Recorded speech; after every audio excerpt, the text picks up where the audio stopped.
자, 세 벡터가 이렇게 세 개의 방향으로 이렇게 방향을 보이고 크기가 이렇게 정해져 있을 때 그 사이각들을 우리가 알파, 베타라고 감마라고 한다면 조건에서 F1, F2, F3 세 벡터를 더한 게 0이다 라는 것을 우리가 조건으로 주어지고 있죠. 그때에 뭐가 성립함을 보이는 거냐면 사인 알파분의 F1 벡터의 크기, 사인 베타분의 F2 벡터의 크기, 사인 감마분의 F3 벡터의 크기가 모두 똑같다라는 것을 증명하라 라는 문제입니다. 그렇죠? 이게 이제 남이의 정리가 됩니다. 그죠? 자, 그럼 봐. 우리가 F1, F2, F3 벡터를 다 더해서 그 0 벡터가 됐다는 건 뭐냐면은 얘네들의 합 벡터가 0 벡터가 됐다는 거죠.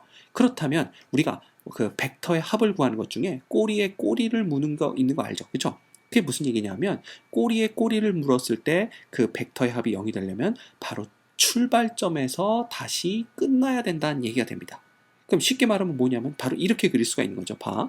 F1 벡터라는 놈이 우리가 이렇게 올라갔다고 친다면요. 조금 삐뚤어졌지만 F2 벡터가 우리가 이렇게 온다고 생각할 수가 있고 F3 벡터는 이렇게 온다고 생각할 수 있다 이겁니다. 그죠? 그래서 여기가 F1 벡터, 요 놈이 F2 벡터, 그죠? 요 놈이 F3 벡터가 됩니다. 그죠? 네.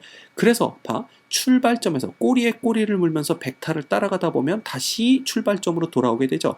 이게 바로 세 벡터의 합이 0이 된다는 것을 보여주는 삼각형을 만들 수 있다라는 얘기가 됩니다. 그렇죠? 자, 그렇다면 우리는 이 삼각형에서 요각이 얼마인지만 알아내면 된다는 얘기죠. 그렇죠? 자, 그럼 봐. 우리가 F1 벡터와 F2 벡터가 이루고 있는 각이 감마였잖아. 그죠? 그럼 쉽게 말하면 여기를 연장선을 그었을 때 요각이 감마가 된다는 얘기입니다. 그렇죠? 그럼 요각은 뭐가 될까? 요각은 바로 뭐가 되냐면 파이 마이너스 감마가 되는 것을 알 수가 있습니다. 그렇죠? 그래서 요각이 우리가 파이 마이너스 감마가 되는 걸 알 수가 있고요. 그 다음에 봐. F2와 F3 벡터가 이루는 각이 얼마라는 걸 알 수 있어? 알파라고 알고 있었죠? 그럼 그것도 마찬가지야. 여기다 이렇게 연장선을 그어봅시다. 이렇게 연장선을 그었을 때 요 놈이 알파였으니까 요 놈은 뭐가 되냐면 파이 마이너스 알파가 되는 것을 알 수가 있죠. 그죠? 예. 그 다음 F1과 F3가 이루고 있는 각은 어떻게 되냐면 또 여기다 이렇게 연장선을 그었을 때 요 각이 우리가 베타였으니까 요 각은 우리가 파이 마이너스 베타라는 것을 우리가 알 수가 있습니다. 그렇지? 자, 그럼 쉽게 말하면 우리가 좀 더 쉽게 삼각형을 그려보면 어떻게 그릴 수 있냐면 이렇게 그릴 수가 있는 거죠. 이런 삼각형을 그릴 수가 있는데 요 놈의 그 변의 길이가 F1 벡터의 크기가 됩니다. 그렇죠? 그 다음 요 놈의 변의 길이는 F2 벡터의 크기가 되겠죠. 그 다음 요 변의 길이는 F3 벡터의 크기가 됩니다. 그렇죠? 이렇게 되고 그 다음에 각각의 각이 여기가 파이 마이너스 감마, 여기는 파이 마이너스 알파, 여기는 파이 마이너스 베타가 되는 것을 알 수가 있죠.